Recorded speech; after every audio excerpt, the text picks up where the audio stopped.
பல்வேறு துறைகளை ஒன்றாக இணைத்து வேளாண் நிதிநிலை அறிக்கையை சமர்ப்பித்திருக்கார். இதனால் விவசாயிகளுக்கு எந்த பயனும் கிடையாது. இந்த ஆட்சி பொறுப்பேற்று 3 ஆண்டு காலமாக குறுவை சாகுபடிக்கு பயிர் காப்பீட்டு திட்டத்தில் சேர்க்கப்படுவதில்லை. இதனால் விவசாயிகள் கடும் பாதிப்புக்குள்ளாயிருக்கிறார். இனி வருங்காலத்திலாவது இந்த விடியா திமுக அரசு விவசாயிகளுடைய கஷ்ட நஷ்ட துன்பங்களை அறிந்து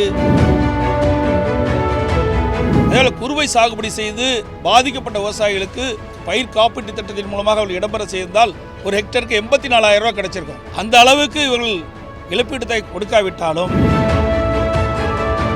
இந்த வேளாண்மைத்துறை நிதிநிலை அறிக்கையில் பல்வேறு துறைகள் ஒன்றாக சேர்த்து, அதாவது ஊரக வளர்ச்சித்துறை, வனத்துறை, பட்டு வளர்ச்சித்துறை, கால்நடைத்துறை, பால்வளத்துறை, கூட்டுறவுத்துறை, மீன்வளத்துறை, வருவாய்த்துறை, தொழில்துறை, எரிசக்தித்துறை போன்ற பல துறைகள் வேளாண் துறைகளாக ஒதுக்கப்பட்டுள்ள நிதியினை ஒன்றிணைத்து வேளாண் துறைக்கென தனியாக நிதிநிலை அறிக்கை படித்ததை தவிர வேளாண்மைக்கும் விவசாயிகளுக்கும் கூடுதல் நிதி ஒதுக்கீடோ புதிய திட்டங்களோ எதுவும் இல்லை. பார்த்திங்கன்னா பல்வேறு துறைகளை ஒன்றாக இணைத்து வேளாண் நிதிநிலை அறிக்கையை சமர்ப்பித்திருக்கார். இதனால் விவசாயிகளுக்கு எந்த பயனும் கிடையாது. 2021 சட்டமன்ற பொதுத் தேர்தலின் போது திராவிட முன்னேற்ற கழகத்தின் சார்பாக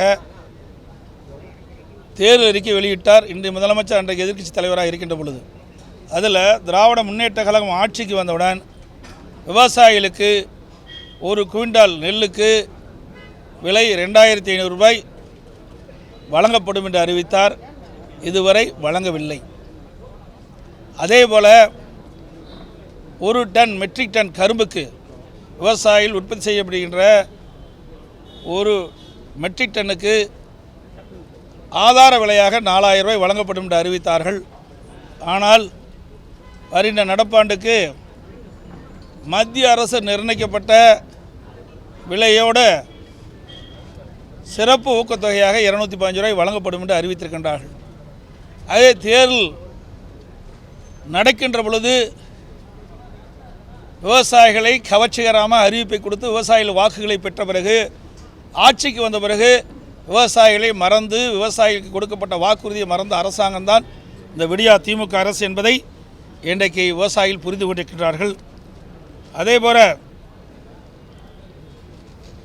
டெல்டா மாவட்டத்தில் 2023ஆம் ஆண்டு, போன ஆண்டு, அதாவது 24, 23, 24 குறுவை சாகுபடிக்காக தண்ணீர் திறந்து விடப்பட்டு முழுமையாக தண்ணீர் இல்லாத காரணத்தினால் சுமார் டெல்டா மாவட்டங்களில் 3.50 லட்சம் ஏக்கர் நிலம் தண்ணீர் இல்லாமல் வறண்டு காய்ந்து சேதமடைந்துள்ளது. இந்த குறுவை சாகுபடிக்கு இந்த விடியா திமுக அரசு பயிர் காப்பீட்டு திட்டத்தில் இடம்பெறாத காரணத்தினால் இந்த 3 லட்சம் ஏக்கர் குறுவை சாகுபடி செய்த விவசாயிகளுக்கு பயிர் காப்பீட்டு திட்டத்தின் மூலமாக இழப்பீட்டுத் தொகை கிடைக்கவில்லை. அந்த தொகையை இந்த அரசு கொடுக்க வேண்டும் என்று நான் அறிக்கையின் வாயிலாக, ஊடகத்தின் வாயிலாக சட்டமன்றத்திலும் நான் விவசாயிகள் சார்பாக அந்த கருத்தை எடுத்து வைத்தேன். ஆனால் இந்த பட்ஜெட்டிலும் நிதிநிலை அறிக்கையிலும் அதை குறிப்பிடவில்லை. வேளாண் நிதிநிலை அறிக்கையிலும் விவசாயிகள், டெல்டா மாவட்டத்தில் பாதிக்கப்பட்ட விவசாயிகளுக்கு, குறுவை சாகுபடி செய்த விவசாயிகளுக்கு எந்த இழப்பீட்டுத் தொகையும் அறிவிக்கப்படவில்லை. இது மிக வேதனைக்கு உரியது. இனி இந்த ஆட்சி பொறுப்பேற்று 3 ஆண்டு காலமாக குறுவை சாகுபடிக்கு பயிர் காப்பீட்டு திட்டத்தில் சேர்க்கப்படுவதில்லை. இதனால் விவசாயிகள் கடும் பாதிப்புக்குள்ளாயிருக்கிறார்கள். இனி வருங்காலத்திலாவது இந்த விடியா திமுக அரசு விவசாயிகளுடைய கஷ்ட நஷ்ட துன்பங்களை அறிந்து, இப்படி இயற்கை சீற்றத்தினால் விவசாயிகள் பாதிக்கப்படுகின்ற பொழுது பயிர் காப்பீட்டு திட்டத்தில் அவர்களை சேர்க்கப்பட்டு உரிய முறையில் இழப்பீட்டுத் தொகை பெற்றுத் தருவதற்கு இனி வருங்காலத்தில் குறுவை சாகுபடி விவசாயிகளுக்கு பயிர் காப்பீட்டு திட்டத்தை திட்டத்தில் இடம்பெற செய்ய உரிய நடவடிக்கை இருக்க வேண்டும். அதேபோல் மழையிலும் நிலத்தடி நீரை பயன்படுத்தி டெல்டா மாவட்ட விவசாயிகள் சம்பா, தாளடி போன்ற பயிர் சாகுபடி செய்தார்கள். இந்த ஆண்டு கர்நாடகத்திலிருந்து ஒவ்வொரு மாதம் நமக்கு கிடைக்க வேண்டிய பங்கு நீரை பெறாத காரணத்தினால், முழுமையாக இந்த பயிருக்கு தண்ணீர் வழங்காத காரணத்தினால் அந்த பயில் காய்கின்ற நிலையில் விவசாய மக்கள் எங்களுக்கு தண்ணீர் திறந்து விடுங்கள், பயிர் விளைச்சல் அடையக்கூடிய சூழ்நிலையில் இருக்கின்றது என்று கோரிக்கை வைத்தார்கள். அவருடைய கோரிக்கையை ஏற்று இந்த அரசு தண்ணீர் உரிய நேரத்தில் தண்ணீர் திறந்து விடவில்லை. காலம் தாழ்த்தி தண்ணீரை திறந்து விட்ட காரணத்தினால் அந்த தண்ணீரும் பயனில்லாமல் போய்விட்டது. விவசாயிகளும் தங்களுடைய பயிர்களை காப்பாற்ற முடியாத சூழ்நிலை ஏற்பட்டுவிட்டது. அப்படி சம்பா தாளடி நடவு செய்த விவசாயிகள் தண்ணீர் இல்லாமல் காய்ந்து பயிர்கள் சேதமடைந்திருக்கின்றன. இதை முழுமையாக இந்த அரசு வேளாண் துறை அதிகாரிகள், வருவாய்த்துறை அதிகாரிகளை வைத்து கணக்கிட்டு சம்பா தாளடி பயிர் செய்த பாதிக்கப்பட்ட அனைத்து விவசாயிகளுக்கும் நிவாரணம் வழங்க வேண்டும். ஒரு ஏக்கருக்கு 35,000 ரூபாய் இழப்பீடு தொகை வழங்க வேண்டும். அதேபோல் குறுவை சாகுபடி செய்து பாதிக்கப்பட்ட விவசாயிகளுக்கு பயிர் காப்பீட்டு திட்டம் பயிர் காப்பீட்டு திட்டத்தின் மூலமாக அவர்கள் இடம்பெற செய்தால் ஒரு ஹெக்டருக்கு 84,000 ரூபாய் கிடைச்சிருக்கும். அந்த அளவுக்கு இவர்கள் இழப்பீட்டு தொகை கொடுக்காவிட்டாலும் குறுவை சாகுபடி செய்து பாதிக்கப்பட்ட விவசாயிகளுக்கு ஒரு ஏக்கருக்கு சுமார் 35,000 ரூபாய் வழங்க வேண்டும். அதேபோல் 2023ஆம் ஆண்டு டிசம்பரில் கனமழை பொழிந்தது.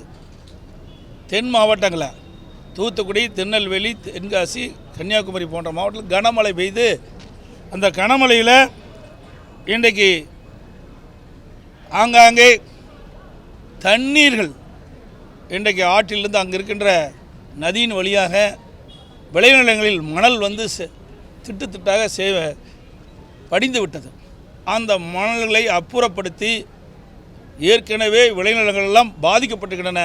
அந்த பாதிப்புக்குள்ளான விளைநிலங்களை சீர் செய்து கொடுக்க வேண்டும் விவசாயிகளுக்கு. அதிமுக அரசு இருக்கின்ற பொழுது நலிவடைந்த கூட்டுறவு மற்றும் பொதுத்துறை சர்க்கரை ஆலைகளை சீரமைக்க 1562 கோடி ரூபாய் நிதியுதவி வழங்கி ஆலைகள் சீரமைக்கப்பட்டன. இதனால் கரும்பு விவசாயிகள் பயிரிட்ட கரும்பு முழுமையாக கொள்முதல் செய்யப்பட்டது. அது மட்டும் இல்லாமல் அதிமுக ஆட்சியில் கூட்டுறவு மற்றும் பொதுத்துறை சர்க்கரை ஆலைகள் விவசாயிகளுக்கு தர வேண்டிய நிலுவைத் தொகையாக சுமார் 756 கோடி ரூபாய் வழங்கப்பட்டது. இன்றைய தினம் வேளாண் நிதிநிலை அறிக்கை தாக்கல் செய்யப்பட்டுள்ள வேளாண் துறை அமைச்சர் மாவட்டத்தில் அவருடைய சொந்த தொகுதியிலேயே சேத்தியாத்தோப்பில் உள்ள MRK கூட்டுறவு சர்க்கரை ஆலை அம்மாவுடைய அரசு இருக்கின்ற பொழுது நாள் ஒன்றுக்கு 2000 டன் கரும்பை அறவை செய்யப்பட்டது. மேலும் கிட்டத்தட்ட இந்த காலகட்டத்தில் பார்த்தீங்கன்னா உரிய நேரத்தில் கரும்பு அறுவை அந்த ஆலை துவக்கப்பட்டிருந்தால் இதுவரை 2 லட்சம் டன் கரும்பை அறுவை செய்திருக்கலாம். ஆனால் முறையாக அதை இயக்காத காரணத்தினால் அங்கு பயிரிட்டு பதிவு செய்த கரும்புகளால் தனியார் ஆலைக்கு சென்று கொண்டிருக்கின்றன. ஆகவே வேளாண் துறை அமைச்சர் அவருடைய சொந்த தொகுதியில் இருக்கின்ற கூட்டுறவு சர்க்கரை ஆலையை முழுமையாக இயக்காத அரசு தான் இந்த விடியா திமுக அரசு.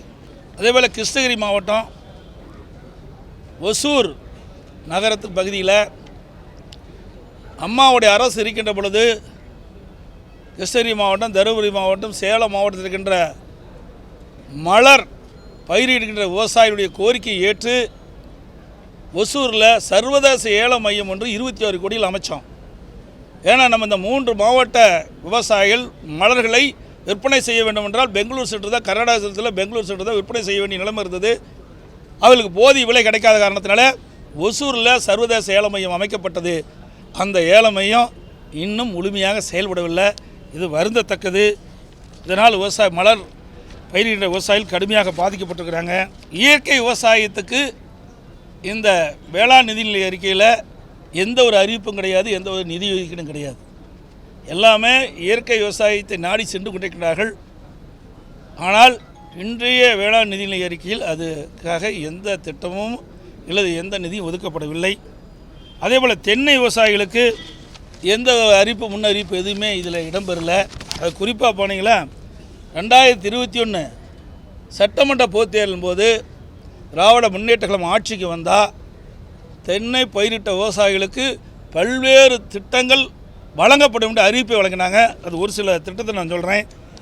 அவருடைய தேர்வு அறிக்கையில் 13ஆம் பக்கத்தில் 62வது அறிவிப்பு. தமிழகம் முழுவதும் தென்னை விவசாயிகள் கூட்டுறவு சங்கங்கள் மூலம் தென்னை மரத்திலிருந்து நீரா போன்ற பதநீர் இறக்கி விற்பனை செய்யப்படும். எதுவுமே அமல்படுத்தலை. அதிமுக ஆட்சியில் தான் நீரா போனம் கொண்டு வந்து விவசாயிகளை காப்பாற்றுவதற்காக, தென்னை பயிரிட்ட விவசாயிகளை காப்பதற்காக இந்த திட்டத்தை கொண்டாந்தால் அதை இவர்கள் அறிவிப்பாக கொடுத்தாங்க. அது நடைமுறைப்படுத்தலை. அறிவிப்பு எண் 63, தென்னை விவசாயிகள் நலன் கருதி இளநீர், தேங்காய் ஆகியவற்றின் பயன்பாடுகள் பல்கி பெருகு வரும் தென்னை தோப்பில் அடுக்கு விவசாய முறை மூலம் பல்வகை பயிர்களை பயிரிட்டு ஆண்டு முழுவதும் தொடர்ச்சியான வருவாய் ஈட்டுவதற்கும் ஏற்ற திட்டங்கள் நிறைவேற்றப்படும். இது போன்ற வேளாண்மை ஈடுபட்டோருக்கு ஊக்கத்தொகை வழங்கப்படும். இதுவரைக்கும் அந்த திட்டத்தை நிறைவேற்றலை. அறிவிப்போடு நின்று போச்சு.